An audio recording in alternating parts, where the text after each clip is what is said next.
안녕하세요, 여러분. 오늘은 아랍 여성이 한국을 여행하며 겪은 인생의 전환점에 대해 이야기해 보려고 합니다.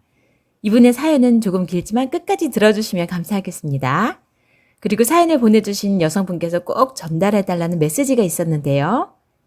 저희한테 보내준 이분의 이야기를 통해서 지금 현재 힘든 병으로 고통받고 계시는 많은 분들이 희망과 용기를 얻으셨으면 좋겠다고 꼭 전해달라고 하셨습니다. 이 아랍 여성분께서 한국을 여행할 때 겪었던 그 특별한 경험을 바로 전해드리겠습니다. 안녕하세요. 저는 사우디아라비아의 수도 리야드에 살고 있는 29살 여성 라얀입니다. 리야드는 사우디에서 가장 큰 도시이자 아랍 전체에서 가장 부유한 지역으로 손꼽히는 곳입니다. 이곳의 야경은 세계적으로 유명해서 많은 사람들이 사우디를 여행할 때 꼭 들르게 되죠.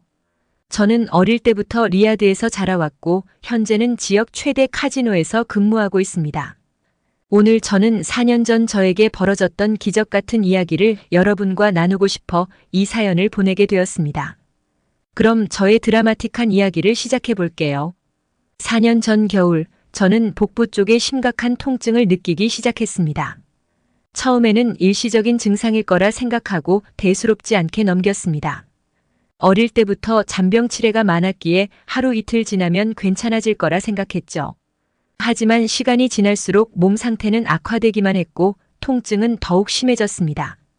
결국 저는 지역에서 가장 유명한 병원을 찾아갔습니다.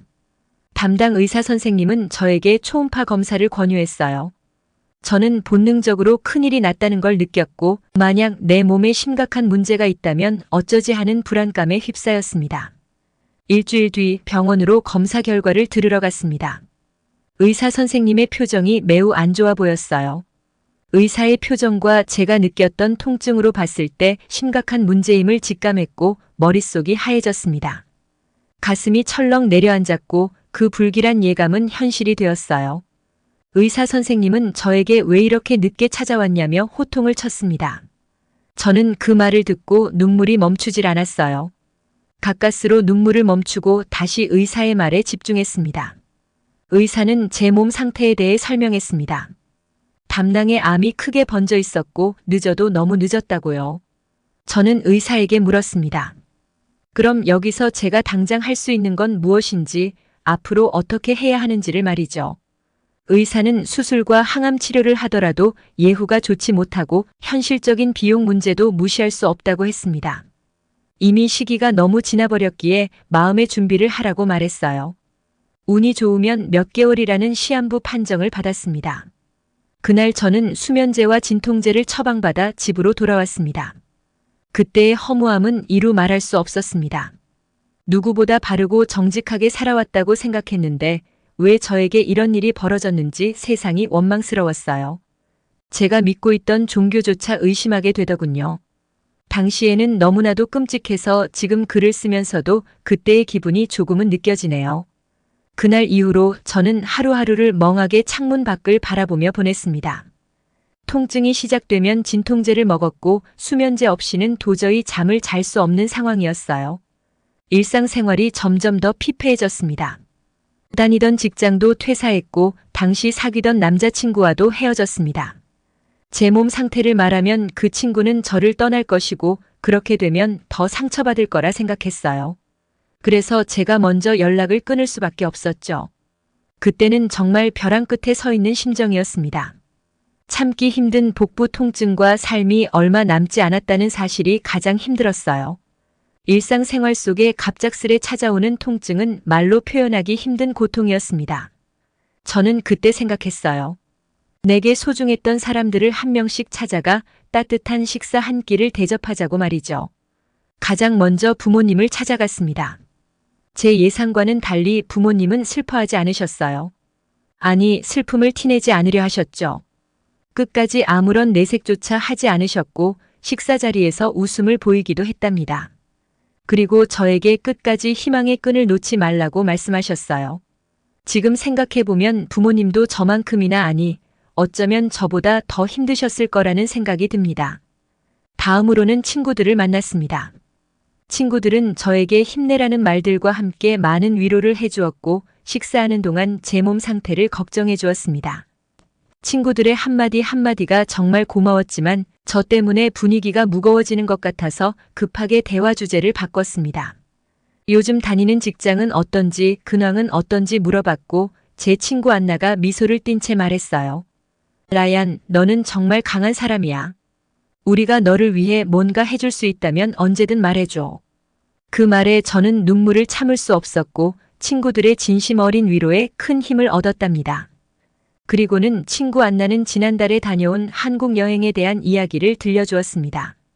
안나가 다녀온 한국은 여성 혼자서 밤거리를 돌아다녀도 전혀 위험하지 않았고 심지어 누군가가 말을 걸지도 않았다고 했습니다. 제 친구 안나가 히잡을 쓰지 않고 다닌 것이 정말 편했다고 이야기했을 때 믿기지 않았습니다. 저희 사우디에서는 여성들이 외출할 때 히잡을 착용하는 것이 필수이기 때문에 히잡 없이 다니는 것이 어떤 느낌일지 정말 궁금했어요. 하지만 더운 날씨에 히잡을 착용하는 것은 굉장히 힘든 일이랍니다. 집에 돌아와서도 계속 생각에 잠기게 되었어요. 한국 여행이 너무 좋았다는 친구 안나의 말이 계속 귀에 맴돌았고 당장이라도 한국으로 떠나고 싶었지만 현실적으로 불가능하다는 판단을 했습니다. 그래서 차선책으로 유튜브를 통해 한국을 접하게 되었어요. 비록 영상으로만 접한 한국이지만 정말 매력적이었어요. 깔끔한 도시 풍경과 친절한 시민들, 그리고 한강에서 먹는 라면이 그렇게 맛있어 보였답니다. 그렇게 저는 유튜브를 통해 계속해서 한국의 매력에 빠지게 되었습니다. 더 놀라운 것은 그 며칠 동안 통증이 찾아오지 않았다는 점입니다. 물론 다시 통증이 찾아올 것이라 생각했지만 그 순간만큼은 너무 행복했어요. 그때 불현듯 죽기 전에 한국 여행을 꼭 다녀오고 싶다는 생각이 들었습니다. 현재 제 몸 상태를 생각해 봤을 때 치안이 불안한 나라보다는 시민들이 친절하고 치안이 안전한 한국이 최적의 여행지라는 결론을 내렸어요. 12시간 남짓 걸리는 비행시간과 직항이 없어 경유해야 하는 일정은 환자인 저에게 굉장히 부담스러웠지만 삶을 마감하기 전에 마지막으로 떠나는 여행인 만큼 굳게 마음을 먹었습니다. 정말 놀라운 것은 한국 여행을 준비하는 동안 통증이 거의 없었다는 점이에요. 물론 가끔씩 예상치 못한 통증이 찾아오긴 했지만 그래도 참을만 했습니다. 그렇게 큰 다짐 끝에 한국행 비행기에 올랐습니다. 긴 비행시간 동안 통증이 찾아왔지만 이를 악물고 참으며 우여곡절 끝에 한국에 도착했습니다. 인천공항에 도착한 저는 끼니를 때우기 위해 공항 안을 둘러봤어요. 높은 층고와 깔끔한 실내 시설, 그리고 여름이라 에어컨이 시원하게 가동되는 모습이 인상 깊었어요. 저희 사우디는 물가도 비싸고 전기세도 비싸서 날씨가 더워도 에어컨을 잘 틀지 않거든요. 간단히 끼니를 때우고 공항 앞에 정차된 택시를 타고 숙소로 잡은 광화문으로 향했습니다. 택시를 타고 가면서 창밖을 바라보니 너무나도 아름다운 강이 보였습니다. 기사님께 여쭤보니 한강이라 하더군요. 이런 아름다운 광경을 다시는 볼 수 없다는 사실이 서글펐지만 마지막으로 이런 광경을 볼 수 있다는 행운의 기운이 나기 시작했어요. 사람은 생각하기 나름이라는 말이 맞는 것 같아요. 택시 안에서 사색에 잠긴 채 어느덧 숙소인 광화문에 도착했습니다. 숙소는 광화문역 근처의 포시즌스 호텔이었어요. 화려한 외관과 내부 시설, 맛있는 조식까지 가격대는 좀 비쌌지만 굉장히 만족스러웠어요. 숙소에 도착해 간단히 샤워를 하고 바로 경복궁으로 향했습니다. 경복궁은 한국 여행에서 꼭 들러야 할 곳이라고 들어서 기대감에 부풀었어요. 경복궁은 실제로 보니 정말 웅장했고 사우디의 화려한 디자인과는 다른 차분하면서도 이색적인 느낌이 들었어요. 층수만 높이고 조명만 화려하게 한다고 멋진 건물이 아니라는 것을 경복궁을 보고 깨달았습니다. 안으로 들어가 보니 많은 연인들이 데이트를 즐기고 있었어요. 그때 문득 남들한테는 평범한 데이트가 나에게는 이룰 수 없는 꿈이라는 생각이 들었어요. 시한부 인생인 저는 마지막이니까요. 그런 우울한 마음이 찾아오자 다시 통증이 시작됐어요. 그래서 다시 긍정적인 생각을 하기로 했고 통증은 사라졌습니다. 정말 신기하지 않나요?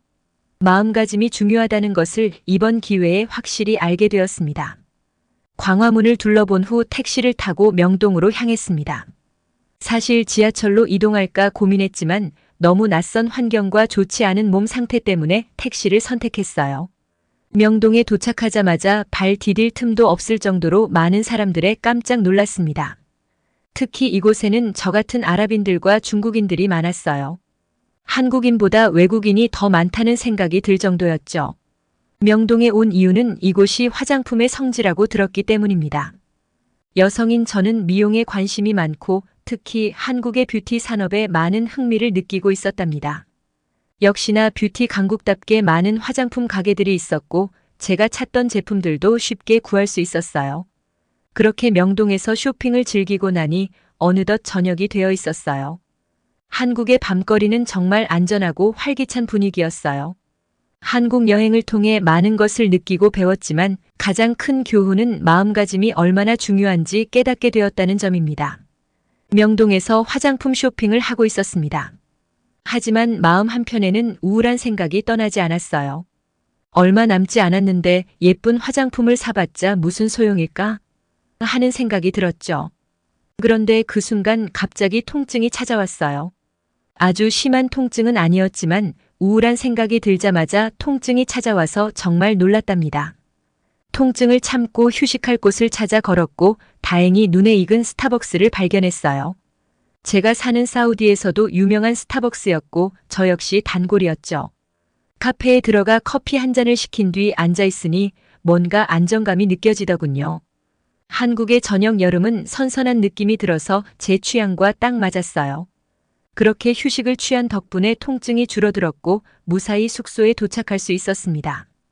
첫날 너무 많이 걸었던 탓인지 꽤나 숙면을 취했고 결국 늦잠을 자버렸죠. 덕분에 둘째 날 계획은 완전히 망가졌습니다.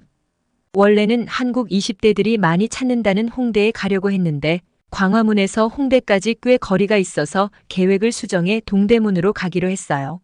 숙소에서 동대문까지 그리 멀지 않았고 오히려 심적으로는 더 편해졌습니다. 동대문에 도착해 쇼핑의 성지라고 들었던 곳을 둘러보기 시작했지만 생각보다 사람들이 많지 않았고 백화점 내부는 텅 비어 있었어요. 나중에 알고 보니 동대문 패션 거리는 이미 오래된 이야기였고 지금은 많이 쇠퇴했더라고요. 그 순간 동대문에 온 것을 후회했습니다. 일정을 망쳐버린 제 자신이 너무나 한심했어요. 지금은 웃으며 이야기할 수 있지만 그때는 정말로 화가 많이 났습니다. 그런데 만약 제가 늦잠을 자지 않았고 동대문에 가지 않았다면 저에게 기적 같은 이야기는 펼쳐지지 않았을 것입니다. 무슨 얘기인지 궁금하시죠? 이어서 설명해 드릴게요. 동대문에 도착해 텅 빈 거리를 보고 후회하던 그 순간 저를 괴롭히던 복통이 다시 찾아왔어요. 스트레스를 받으니 통증이 심해지더군요.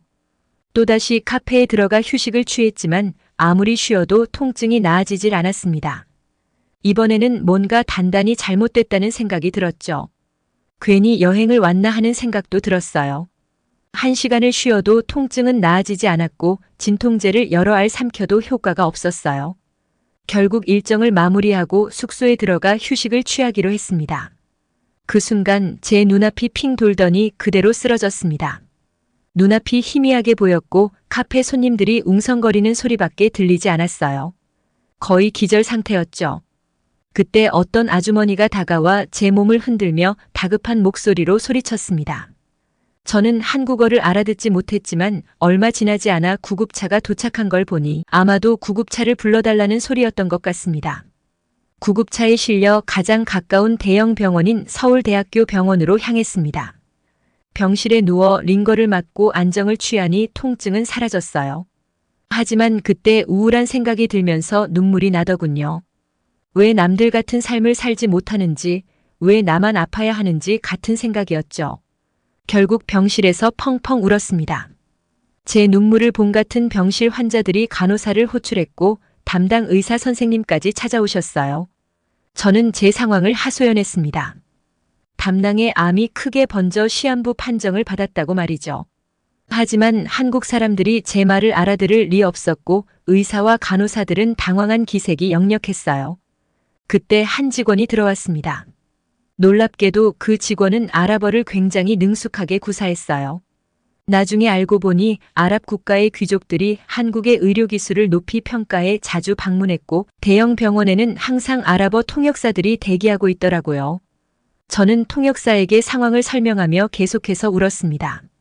상황을 파악한 담당 의사는 얼굴이 굳어버렸고 저를 어떻게 위로해야 할지 고민하는 것처럼 보였어요. 그때 의사 선생님의 눈빛이 돌변했습니다. 뭔가를 알아차렸다는 듯이 말이죠. 그리고 저에게 여러 질문을 던졌습니다. 혹시 복부에만 통증이 나타나나요? 체중 감소는 어느 정도인가요? 담낭암 말기인데 여행을 오신 건가요? 저는 복부에만 통증이 있고 체중 감소는 전혀 없다고 생을 마감하기 전 마지막으로 한국에 여행을 왔다고 대답했어요. 제 말을 들은 담당 의사는 말했습니다. 한번 CT 검사와 조직 검사를 진행해 보는 게 좋을 것 같습니다. 보통 담낭암 말기라면 걷기조차 힘들어서 여행은 꿈도 꾸지 못합니다. 저는 몇 달 전부터 상복부와 우측 늑골 아래의 통증을 느끼기 시작했습니다. 처음에는 단순한 소화불량이나 근육통인 줄 알았지만 통증이 점점 심해지자 병원을 찾게 되었습니다. 검사 결과 의사 선생님은 저에게 담낭암일 가능성이 높다고 말씀하셨습니다. 그 말을 들은 저는 큰 충격을 받았습니다. 담낭암은 10kg 이상의 체중 감소가 필연적이라고 하셨고 저는 이미 체중이 많이 줄어든 상태였거든요. 그때 제 머릿속은 온통 혼란스러웠습니다. 정말 얼마 남지 않았구나라는 생각에 아무것도 할 수 없었습니다. 또다시 검사를 받는다는 것이 저에게는 큰 부담처럼 느껴졌기 때문입니다. 그런데도 담당 의사 선생님은 계속해서 검진을 권유하셨습니다. 담낭암 관련 부분은 오진 가능성이 높다며 조금의 희망을 가져보라고 말씀하셨습니다. 결국 저는 그 말을 믿고 검사를 받기로 마음먹었습니다.